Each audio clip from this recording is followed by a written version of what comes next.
And we are live. Big up the chat. Apologies for the delay. T Kizzle in the building, my friend. How are you, my friend, from across the pond, Canada? I hope everybody's having a good day. It is Wednesday. We have reached the middle of the week, which means we are only 3 days, technically, Saturday, 5:30 UK time, 3 days away from our next game, people. So big up the chat, big up the community. This is, as usual, your news show, rumours show, gossip show, all the latest Manchester United talking points. I've tried to amalgamate them all in one place so you don't have to look for it. Big up the chat, big up everybody today. On today's show, we're going to whiz through the topical stuff. Amorim, he is celebrating the win. We're going to go through some Ruben Amorim quotes together, as we always do. He has also spoken about Brighton, which is our next game. De-ligt spoken about Euro. We're going to talk about the players' mentality, or at least what's been said about the players' mentality post-game. There's also an interesting stat out there, guys, that might be interesting for you. Roughly around 26% of Manchester United's passes were long. Listen, I remember watching the game and I realized that our goalkeeper Lemens was going long often. And I also said that the way that we play, we sometimes go straight to the striker, straight to the 10s, who then cushion the ball, pass it back to the midfield, and that's how we build. Are we becoming a long ball team, people? Are we becoming a long ball team? That's up to you to decide. Let me know what you think about that when we get to it. There's also Liverpool have been scolded. Liverpool have been scolded because of the multiple balls situation. I think at least twice I remember there being multiple balls on the pitch against Liverpool. So that's also a thing. We have an update for you guys about Joshua Zirkzee. I know some of you guys are fans of Joshua Zirkzee. Some of you guys not so much. So we have just a bit of update with regards to Zirkzee and also Martinez as well before the game on Saturday. And there has been, I think today, Fabrizio Romano has tweeted what I'd call a love letter to Harry Maguire. I'm going to touch on that very briefly, only because I see a new narrative. I know the media in this country have to have a story. Someone who's gone from the top, who fell to the bottom, or someone who's come from the bottom and risen to the top. There's always some sort of narrative that the media want to paint, because that's how they sell their newspapers. That's how they sell their media. And there's a narrative forming about Harry Maguire that we've bullied him as a fan base. He's always been good. He's done nothing wrong. He's knuckled down and put his head down. And I'm thinking, hold on a second. We wanted him gone. We tried to force him out and he said no. He rejected West Ham. He rejected all of these moves, even though we tried to get rid of him. That's factually what happened. So I'm going to touch upon that story as well. As if we have time, we're going to look at the Fantasy Premier League. We do have our own Fantasy League in this channel, so if we have time we'll look at it. If not, we'll just look at it on our Friday show. So big up the chat, Amorim quotes, Amorim stuff, players talking, De-ligt quotes, some stats going around, Zirkzee stuff, Licha stuff, Liverpool stuff. So let's bang it out, guys. Let's go through it. Big up the chat as I always do. Tacklish and TK in the chat. There you go. As you can see, Ruben Amorim on how he's going to enjoy. And I hope you guys have enjoyed the result. I hope you have, because I have. I think it was a very good result. Of course it was. And yeah, we were amazing.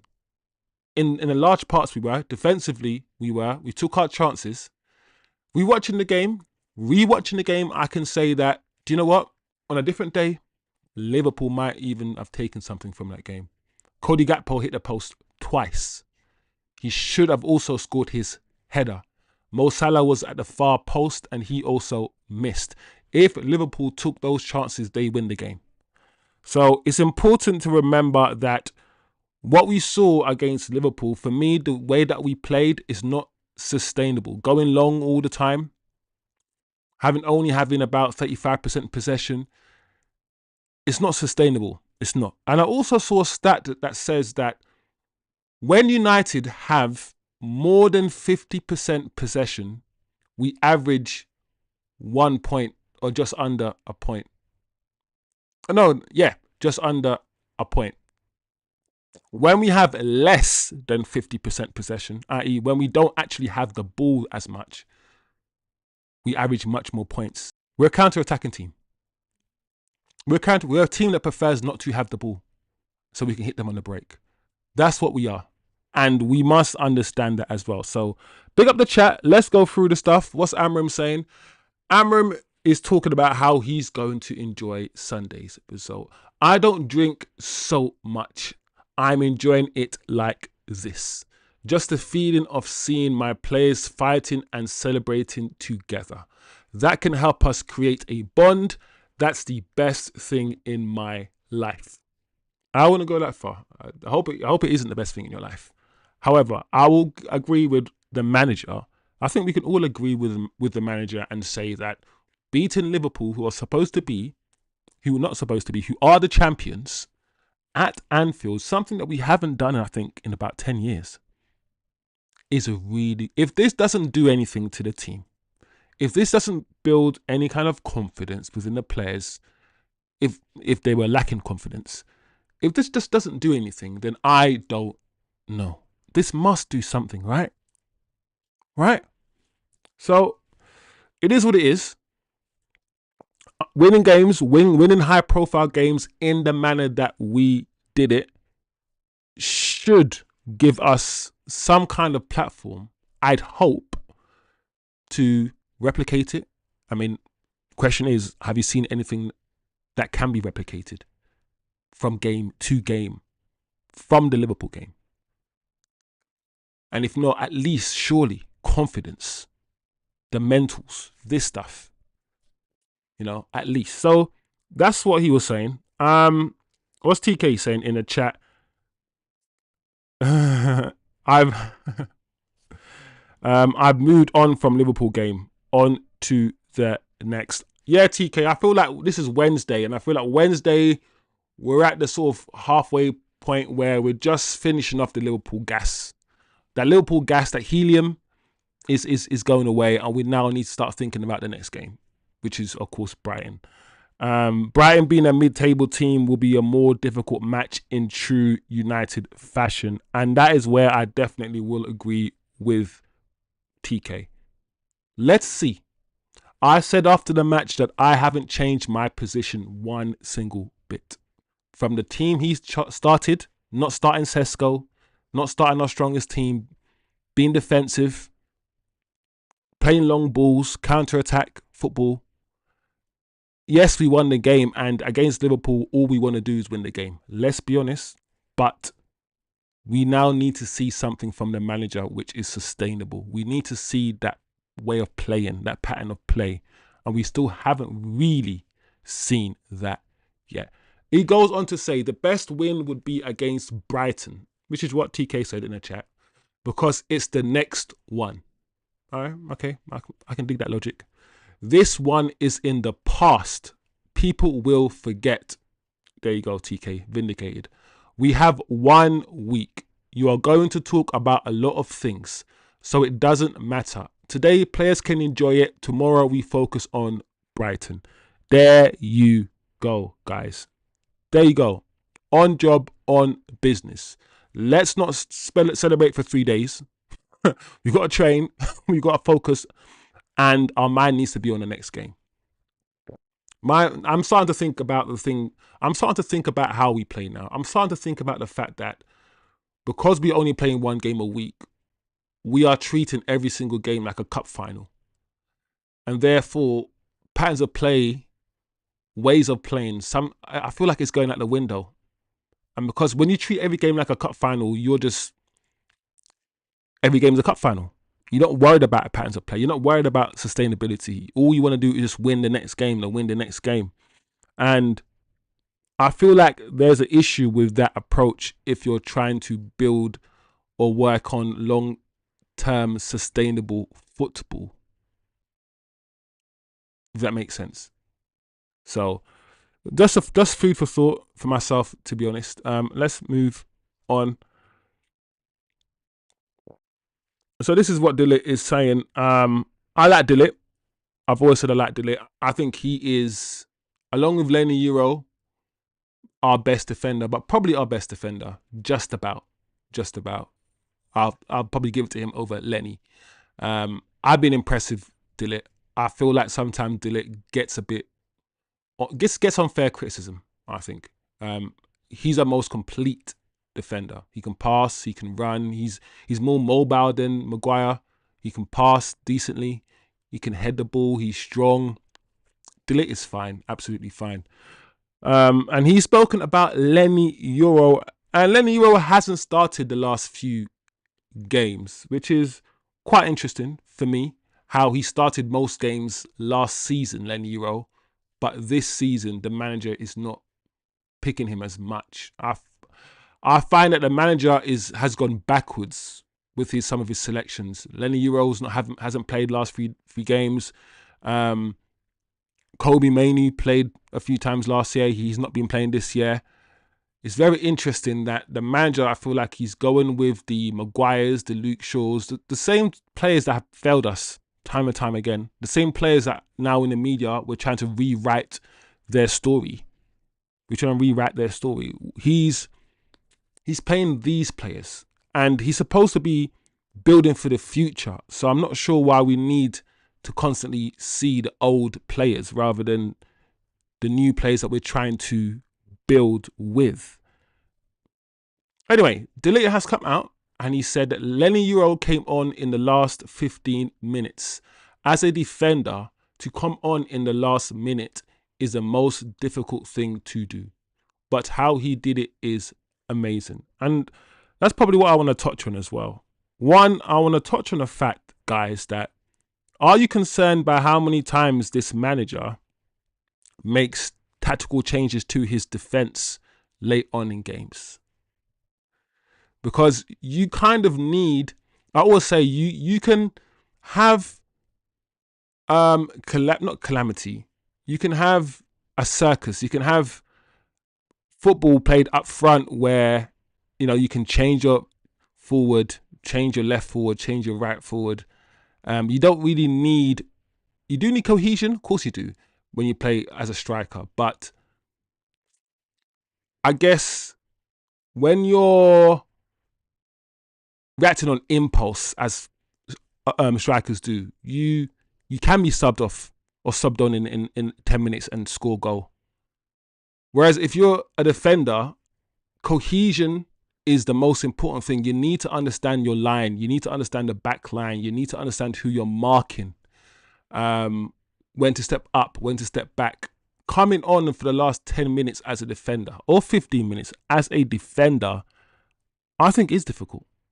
There's a reason why, guys, and I think we all understand this. Fergie, most coaches don't really change their back line. They don't change their back line. Not during the game, not game to game.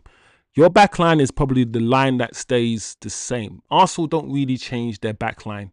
Not really.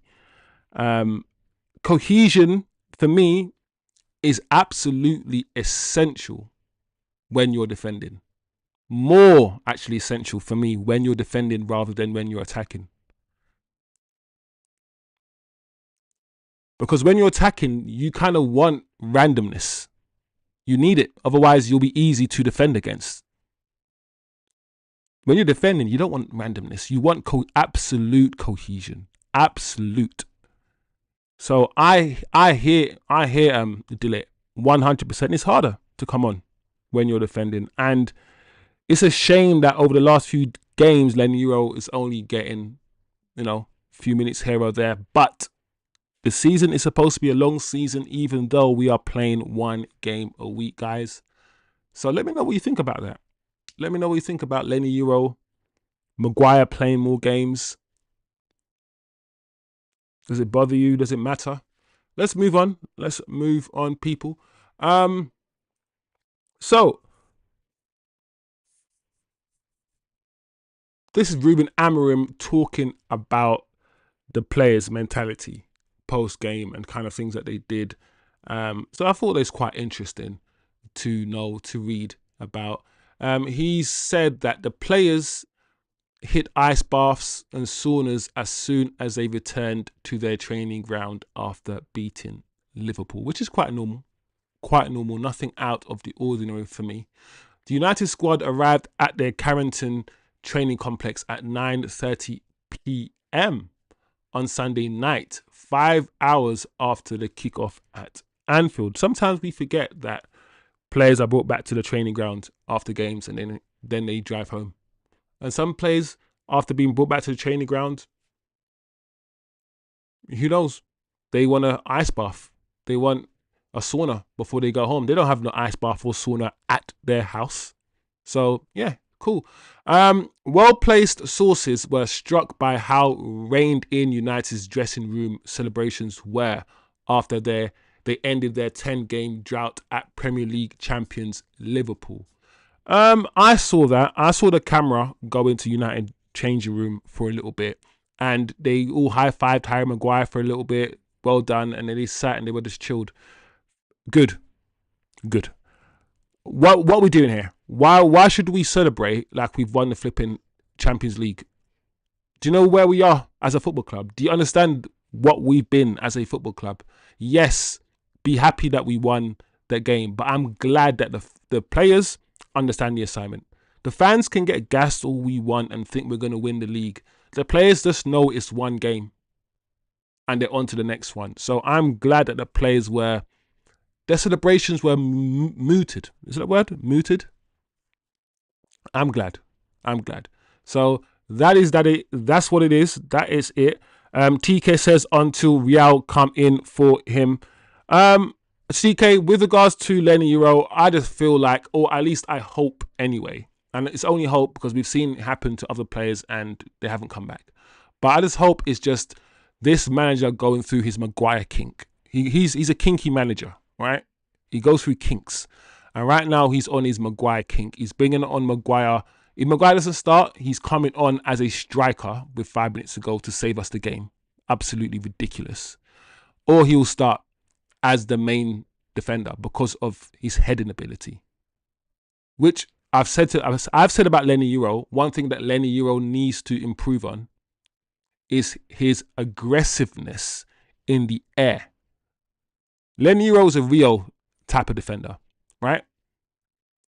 He's not Vidic. He's not a monster in the air. He's not going to, destroy somebody in the air all the time. He's not that kind of... He needs to develop that part of his game, Lenny. But I will start Lenny Euro over Maguire every day of the week. Anyway, here's some stats for you guys. Very, very interesting stat. And this kind of alludes to how we play. And it's only you guys will let me know if you're worried about this, if you can extrapolate anything from this information. Does this reflect what you see when you watch Manchester United? I don't know. It's up to you to decide. But this is the stat, people, which I thought was very interesting. 75 of Manchester United's 294 passes were long passes yesterday against Liverpool. 25%. Their highest ratio in a Premier League match since December 2017. I wonder who was our manager in December 2017. I wouldn't be surprised if it was Mourinho. I wouldn't be surprised if it was Jose. But who knows? In their 3-1 win against Arsenal, which was 27%. And to be fair, most of these long balls, I think, came from our goalkeeper. I think 90% of the time, okay, maybe not that high, but at least 80% of the time, I think Lemens went long. And we won a lot of second balls. In fact, I think we won more second balls than Liverpool did. We went long, didn't always win the first ball, but the second ball, I think we won quite well. This is a very interesting stat. I need to see from the manager, the next thing I need to see him doing is start to develop, because we haven't seen it yet, a sustainable way that we can play where we're on top and we have possession of the ball and we're in control and we can score goals, rather than relying on the counter-attacks and transition football to score. Once again, what can we do when we're facing a low block? How do we unblock the low block? That's the next step. That's what we want to see. What's TK saying in the chat? You guys see the baseball celebrations? Or in general? No, I don't actually watch baseball, you know, TK. I'm not gonna lie, I don't actually watch baseball at all. What's baseball? What's baseball? We're in the UK, man. Baseball. Full champagne baths after making it into the semi-final, then final, not even winning it all, but champagne baths, shirts, caps, champagne baths, as in laying in a bath of champagne. I don't know about that, ZK. I don't know if I want to soak up that shit with my skin. Who's having champagne baths? These guys are crackheads. Full on crackheads, you know. Imagine that. All right. So there's some stats for you. Let's see if we can change these stats over time, because that's not looking good, bruv. It's not looking good at all. Let's move on. We're making good time, actually. All right. So I thought this was interesting, people. I thought this was interesting. Big up Yaya Yakub. Big up Yakub in the chat, my guy. Hope you're doing well. Man. Very quick show today, guys. Just giving you all the news, all the talking points on Wednesday. Friday's show will be the match preview, the pre-match press conference. Friday's show will be very spicy. But this is about Liverpool and multiple balls. The Premier League are set to remind Liverpool about their multi-ball rules after multiple balls were spotted on the pitch against United on more than one occasion. Under regulations introduced in 2022, balls are positioned on trees around the pitch, and players are expected to pick them up. Ball boys and girls are not permitted to hand them over. That's interesting. I never knew this, guys. I never knew ball boys weren't allowed to do that. United have not issued a complaint, but eyes were raised among their delegation. I never knew this was a serious thing, guys. I never knew it was a thing like this. I've been watching football for so long. I've always seen the ball boys pick the ball up. I guess it was maybe Mourinho, when Mourinho complained about the ball boy, or I think whatever it was, there was a ball boy for Chelsea who took so long to give the ball back. Maybe that's when they changed the rules where ball boys are not supposed to pick the ball up. But I never knew it was this strict, and I never knew it was like this, to the point where teams could write in and complain and all of these things. I never knew it was a thing. It was a thing. So there you go. It's a serious thing, apparently. I did notice though, guys. I did notice at least twice there were multiple balls, and I was thinking to myself, listen, Liverpool, don't you want to win? Why are you throwing multiple balls on the pitch? Don't you want to score? You're wasting your own time, literally. But it is what it is. Big up Yakub, bruv. Yeah. I'm good. Sorry I'm late. Different time zones. Don't worry, my friend. I just appreciate you and thank you. It's good to have you here, Yaya. TK said, long balls make sense. Bypass our weak midfield and poof, we are in the attacking third of the field. We don't have the talent in the middle to play it up from the back, says TK. TK says at the moment, he's not going to attack the manager. You know, he's not going to kill the manager with the whole long balls thing, because it's okay. Bypass the midfield if you have to. Play this way if you have to. Because we don't have the talent in the middle to play it up from the back. That's TK. I understand what TK is saying. That's a very pragmatic approach to it. Yeah. I don't want to see that against lower teams. You know, them ones where we don't have the greatest midfield, but I'm like, yes, maybe against the top teams, but against Sunderland, I don't want to see that against Sunderland. I don't want to see that against Burnley. I do not. So, yes. I think we are playing long ball because we have a shitty midfield. So that's the consensus for the chat at the moment. And I agree. It makes sense. I think we can all agree it makes a logical sense that we bypass the midfield. And I've said it many times. This system, when Amorim plays, he bypasses the midfield. He does. He goes straight to the 10s and the striker. But I don't know necessarily if it's because we have a SHIT midfield.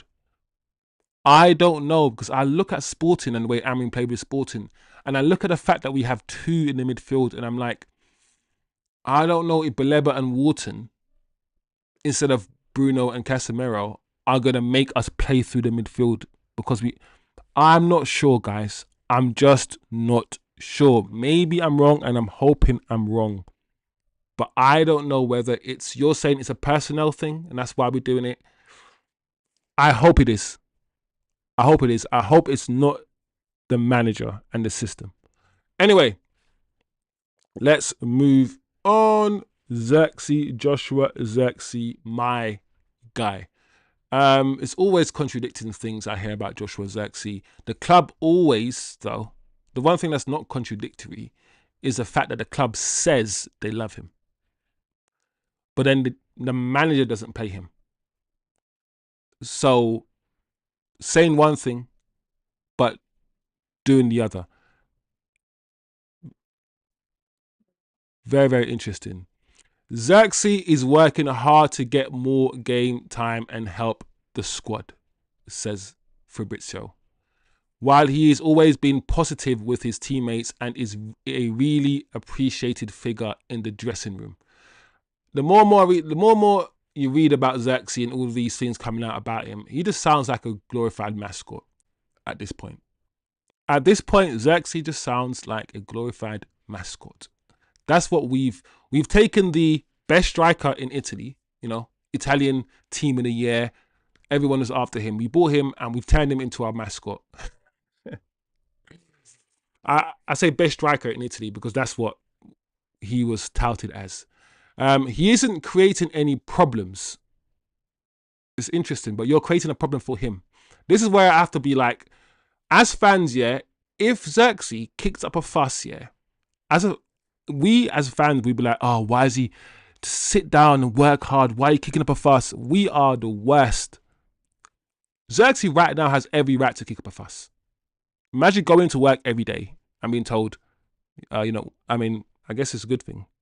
It might not actually work, actually. If I'm going to work every day and then get told that I'm not needed, but I still got paid, I'll be like, cool, I'll go home. But you can't go home in this instance. I don't know. I know not all of you are fans of Xerxes, but whether you're a fan of Xerxes or not, I think we can all agree that he has been heavily underutilized. I haven't seen anything that Sesko has done that Xerxes can't do. Nothing. I know that Xerxes can't shoot as well as Sesko, but I haven't seen Sesko shoot that much. You know, when it's like, cool, Sesko's got better shot than Xerxes, but how many times have you seen Sesko shoot? 5 times, maybe? 6 times? In about 4 games? All the other stuff you see Sesko do, all the hold-up play, bringing others into play and all these things, Xerxes can do it. Probably better. It's very strange. But anyway, this tweet goes on to say he isn't creating any problems and hasn't said anything to Amorim about any issues. but his situation must be monitored because he is not playing much and he doesn't want to miss out on the opportunity to compete at the World Cup. At the moment, Xerxes is focused on United and trying to get more space. He is training at his best, but if the situation doesn't change by December, the story could be one to follow. As usual, guys, we asked the question, where is this news coming from? Because this is Xerxes prop, right? Who's giving this to Fabrizio and why? This must be coming from Xerxes' camp, telling everyone he's working hard, doing whatever he needs to do. And he feels like if things don't change, he's going to have to look at another club or go for another club. So let me know what you think about that. Yaya says, hopefully we can get Baleba. For me, no black players make good midfielders. I mean, midfielders are everywhere. Midfielders are midfielders. I don't like to do the whole a race make a good position, because these are the same people that say black people don't make good goalkeepers. And I don't believe that either. So football is football, man. But I hear you though, Yaya. I hear you though. When you think about the Belebas, when you think about the Kantes, when you think about the Makaleles, when you think about a certain type of midfielder, as in the DM type of midfielder that runs, tackles, does all of these things, they are often, a lot of them are, in this modern era, black players from African diaspora. A lot of them are. But Roy Keane, Gattuso, there's plenty of white players who are in that same mode.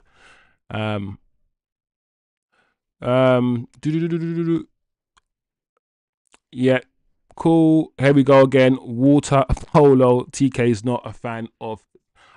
I'm never. You know when it's them ones where I just like footballers and I like really good techie ballers. So even if I don't know, a footballer has one deficiency about him, like his tech is so good, yeah, that I can't hate it.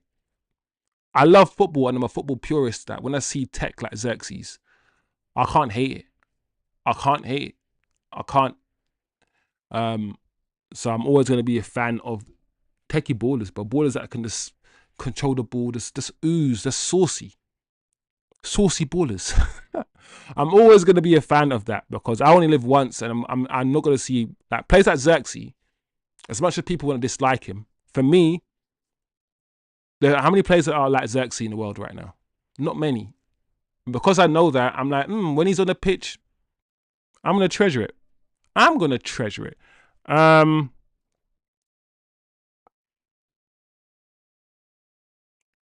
Jakub said, I would choose Xerxes over Mason Mount. I would as well. That's why I'm confused why anybody wants Xerxes to leave, because he's better than Mount. And I'll definitely pick him over Mount on the left mid. 100%. 150%. But maybe there's a bigger picture, guys. Maybe once we're settled, once we get the midfield that we need and all these things, we might see Xerxes again. If not, as usual, sell him. It's simple. If you're not going to play him, sell him and let him go and let him play football, just like anyone else. Don't just keep him here. Tell him you're going to play him, but then don't play him. So yeah. TK says, kicking the ball is football 101 and Xerxes can't. What do you mean, TK, he can't kick the ball? I need to watch a game with you or go back and maybe watch one of the games last year when Xerxes was our best player on the pitch. And I need to understand is it you don't think he's that good, or is it actual hatred of the player? Is there emotion behind it, or have you analysed him and you don't think he's that good? Is it objective or is it rational? I want to understand, because most Man United fans know that Xerxes is a good footballer. Oh, it's because he does. Yeah, I get it. You don't like the way he shoots. Fair enough. I hear that. His shot isn't the greatest, Zaxi.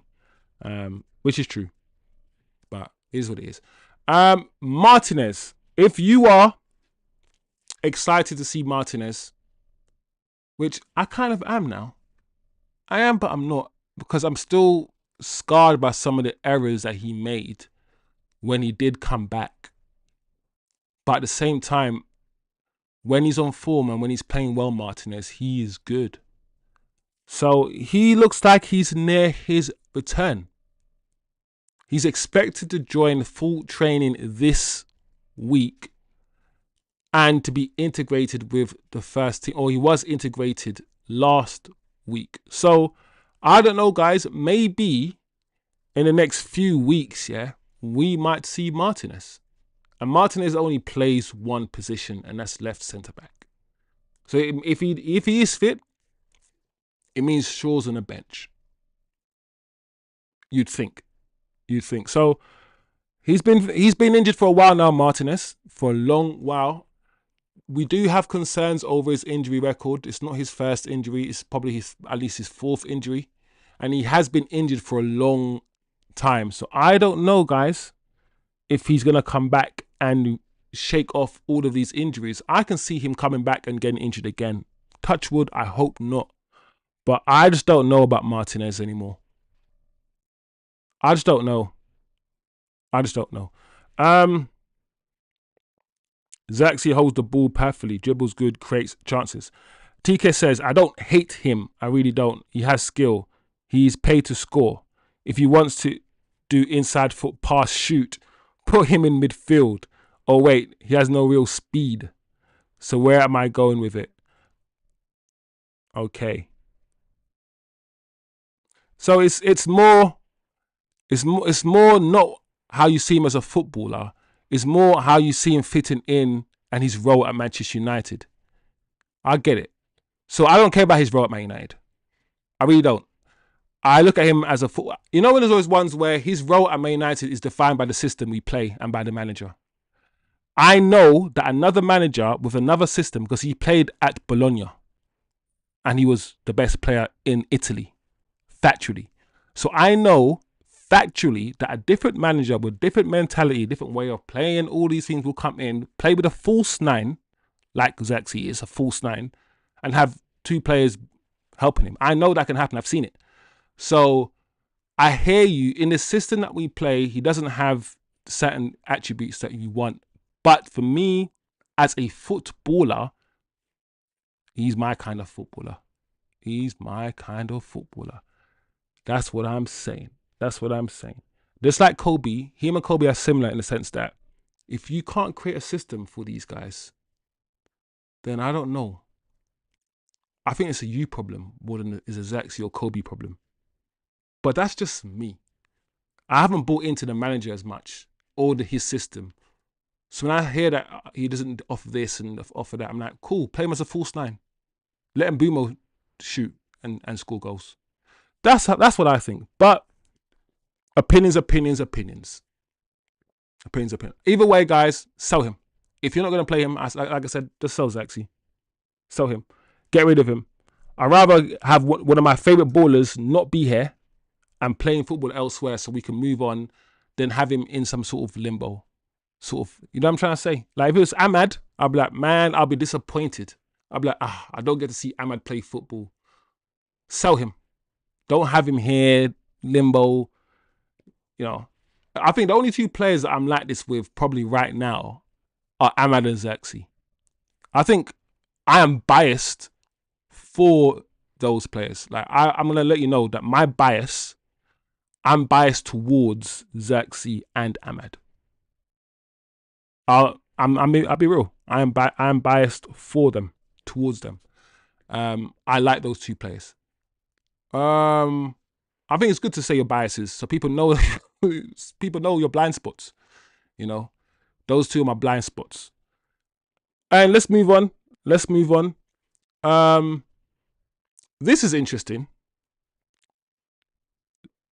Let's read before I get you, TK. Goals is what matters. It is. Like Zax, he doesn't strike fear in the opposition. Yes, he is better suited to a team that controls the ball and not a counter or long ball team like United. Like Højlund, Zax is best in Serie A. TK, that's a very pragmatic, logical assessment. I respect it. I respect it. I respect it, bro. I get it. I understand what you're saying. And I think you're right. I think you're right as well, to be honest. I think he will be better suited to Italian football. I think we both agree on that one.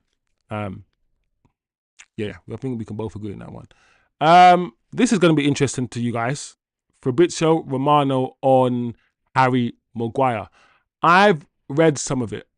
Oh my Lord, look at my comment at this. I can see my comment. But this post from Fabrizio Romano about Harry Maguire is very interesting because it seems as if he's trying to rewrite history. He's spoken about the abuse that Harry Maguire's faced from the fans, from the media throughout his time at Man United.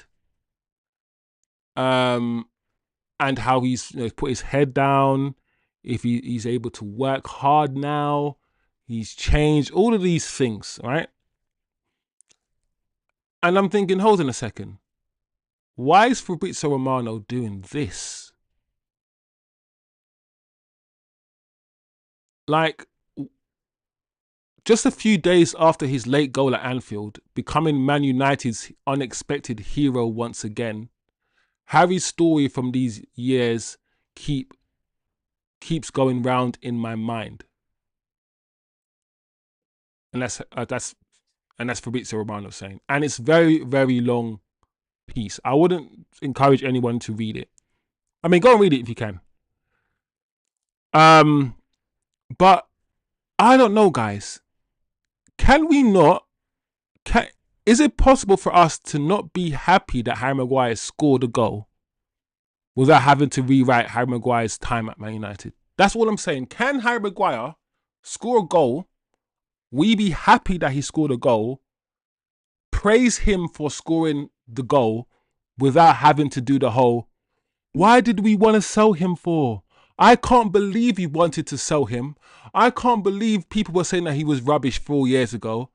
How does him scoring a goal now change the fact that he was crap 2 seasons? Like, I don't understand that. It's interesting. I get it.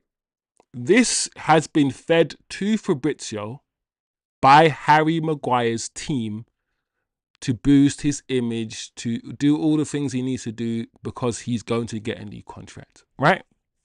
So this is beautiful propaganda. To be honest, the Zaxi post before was also PR for Zaxi. But this is next level PR. I read it, yeah, and it says things like,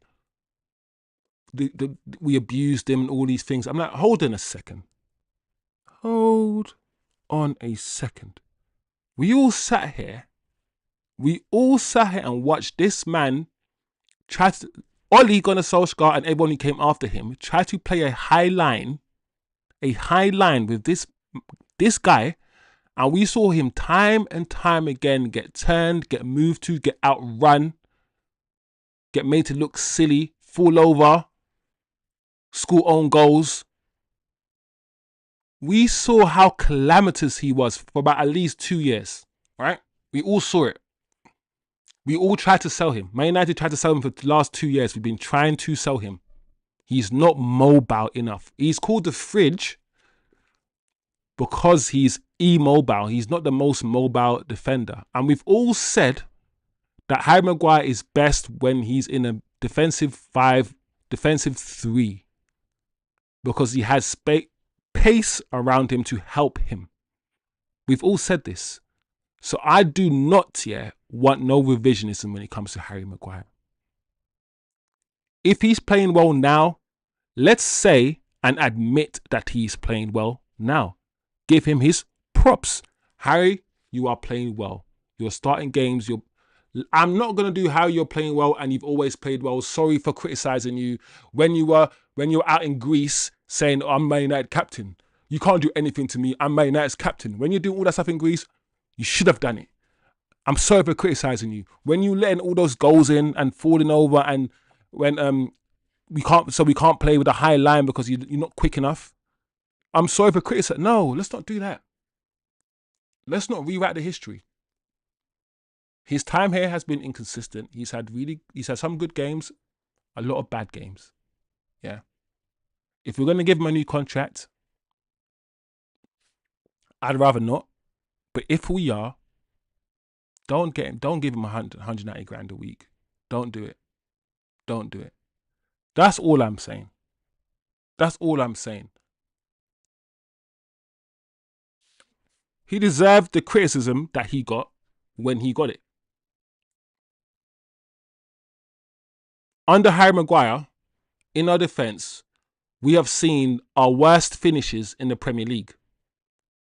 I don't like the fact here that we finished 15th with these players, and we're writing stories like this, like we shouldn't be criticising the players that are making us finish 15th, like Harry Maguire. No, they should be criticised.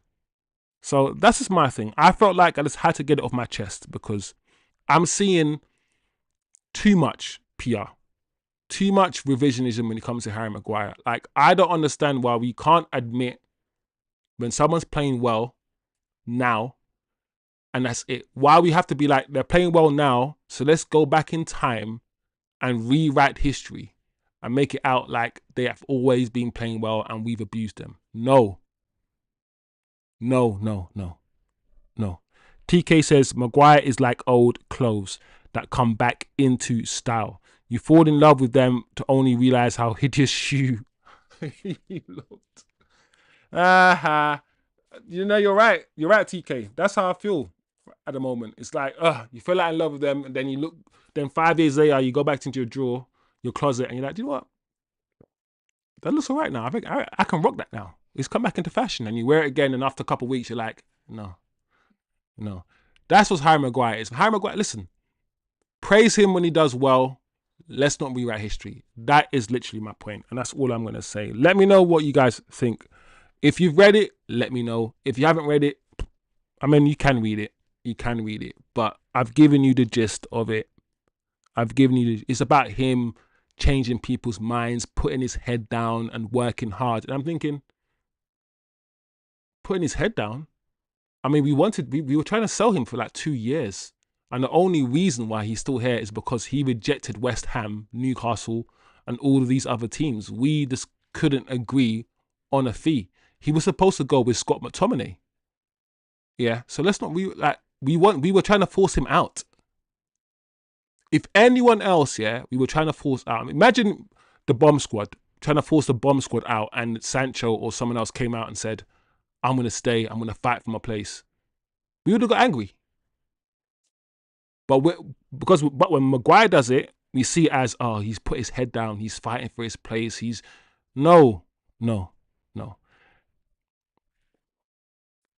Fans should be angry at Harry and yelling, give us more, you.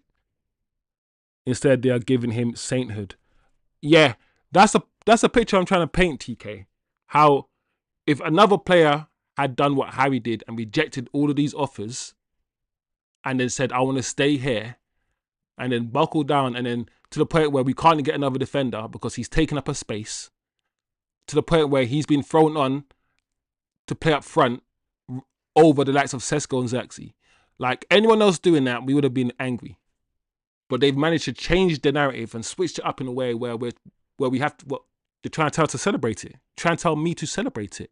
No. I will celebrate the goal he scored. Because he scored a goal to make us win the game. Thank you, Harry. And it's good to do that. But I will not do anything else. That's all I'm saying. I'm not dumb. I'm not a stupid person. Don't try to force narratives that are not true into my fucking head. Chosen Wizzy. Nah. Let's not do it. So, big up, Eddie. Are you keen, Eddie? I hope I've signed. I hope I've answered that. I do not want to see in this new Manchester United rebuild anybody who has played for us who is responsible for our demise.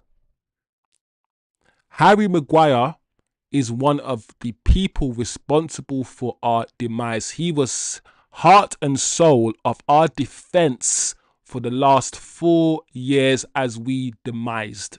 He was there. He has been there and he is there. Making mistake after mistake in the Champions League. Harry Maguire has made more mistakes, that's led to goals, factually, in the last 3 years than our goalkeeper that we hate, Onana. Or at least just as many. But we don't care about it. Or he's allowed to because he's an outfield player. I remember Maguire's mistakes vividly. Against Brentford, do not forget that against Brentford, was it Brentford? Yeah. Against Brentford, he was solely responsible for that opening goal. That one ball, over the top, of Maguire, he let it bounce and he was directly and solely responsible for that opening goal. Harry Maguire. Yeah, I'm going to sit here and say he's the best. No, it pisses me off actually when I think about it. When I think about it, it pisses me off. So, Eddie, to answer your question, they're going to give him a new contract, Eddie. That's the thing, they are. I would not. If we are rebuilding this squad, anyone that was part of the last rebuilds, the Luke Shaws, the Harry Maguires, even the Bruno Fernandes, those sort of players need to leave. They need to leave. But they won't. Casemiro, we know Casemiro is gone. He needs to leave. But for some reason, I don't think it will happen. I don't think it will happen. And I think all of this stuff that we're seeing about Maguire and Shaw and on all these things, not Shaw as much, but definitely Maguire, is to get us ready for a new contract. And if he's given a new contract, you have to ask the question, what is the ambition of this football club? He doesn't fit the manager's system. Xerxes doesn't, right? His lack of pace, his lack of speed. As much as it frustrates me to hear it, TK's right. Xerxes doesn't really fit unfortunately, what the manager wants to do. Anyway. Happy Thursday morning, chat. Oh no, sausage. It's Thursday morning for you, my guy. Oh man. Big up, man. Thanks for joining always, bro. Big up, man. Hey, that's my rant, man. Listen, sometimes I come on here when I do the news show and I don't really give my hard opinion and rant. I just breeze through it. But sometimes, sorry, man, I have to go off on one. And some things I'm like, hold on a second. What are we doing here? What are we doing here? So that's just my opinion, man, on Maguire. Listen, he's been relegated everywhere else he's been. Relegated with Hull. Relegated with Leicester. He's come here. Under his watch, we've gone from finishing second or third or whatever with Oli to now finishing 15th under his watch as our main defender. We've had to buy De-ligt and Lenny Euro and other defenders like Heaven to replace him. And the only reason why he's playing right now is because Amorim is shit in the bed. Amorim is shit in the bed and playing the Luke Shaws, the Harry Maguires, the experienced players, apparently, over the Lenny Euros, Heaven's injured. But you get my point. And we're supposed to be building for the future. That's what he's been brought in here to do. Build for the future. So, I'm done now. I feel like, I'm not gonna lie, guys, I could talk. You can clearly see, when I say I have biases, and I'll tell you what my biases are. I'm biased for certain players. Harry Maguire is probably one of those players like Luke Shaw where I'm a bit biased against them. But I don't know if I am biased. I feel like I'm objective though.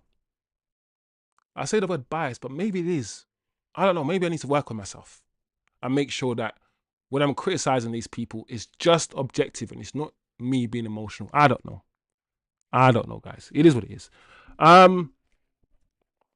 Big up anyway. Have we got anything else for you guys before we go? 8:15. That means Champions League games have started. quickly, let's see something fun because we need to watch these games, guys. See what Real Madrid did. What's the Real Madrid score right now? They better be winning, man. I know Galatasaray, they won early on in the day. 0-0 Real Madrid. Okay, cool. Your rants are always measured and spot on, Wizard. You also keep your emotions in check proper. All right, big up TK. All right, let's end on this. Something fun, as we always do, something silly. It's called This or That with Brian and Boomer. Hold a second. Are we gonna get copyright?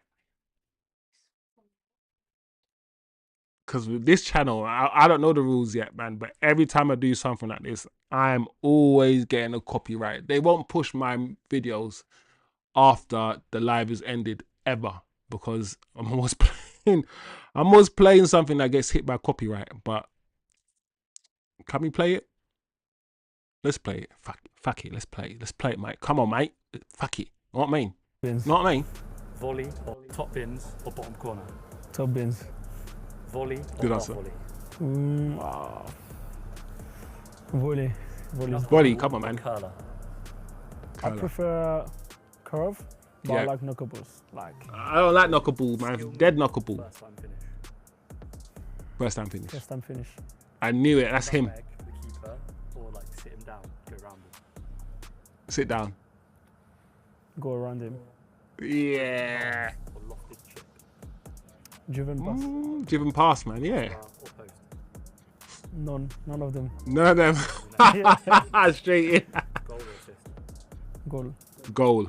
Come Solo on. run or team play? Team play. I'll say team Both are play. good. I would say team play. Yeah, good boy. Placement. Placement. Yeah. Left foot or right foot? Left. Right foot. Oh, left. I'm right footed anyway. It's getting there. Eyes open or eyes closed? Open. Open. Yeah. Come on, man. You're not gonna.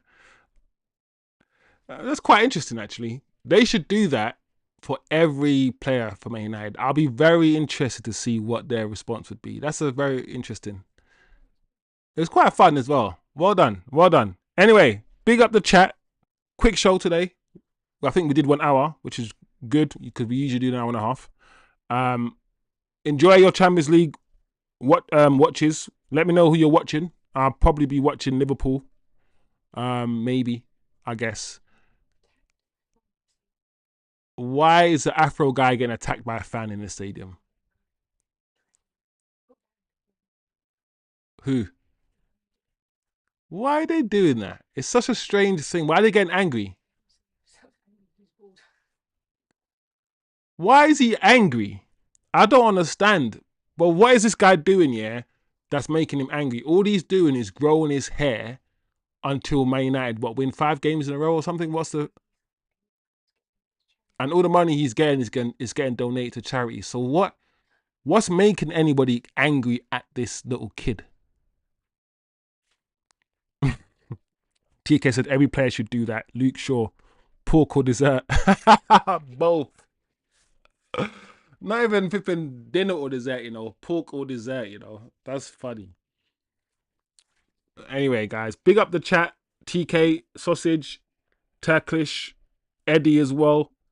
Big up everybody. We will see you guys, if not tomorrow, of course, on our Friday show, which is the match preview show, which is the fun stuff, my favorite show. So big up. Remember to check out my tactical analysis. Subscribe if you are new. We are 568 now. Slowly but surely we are approaching the 600 mark, and then who knows where we are gonna go after that. So big up, people, and I will see you guys next time.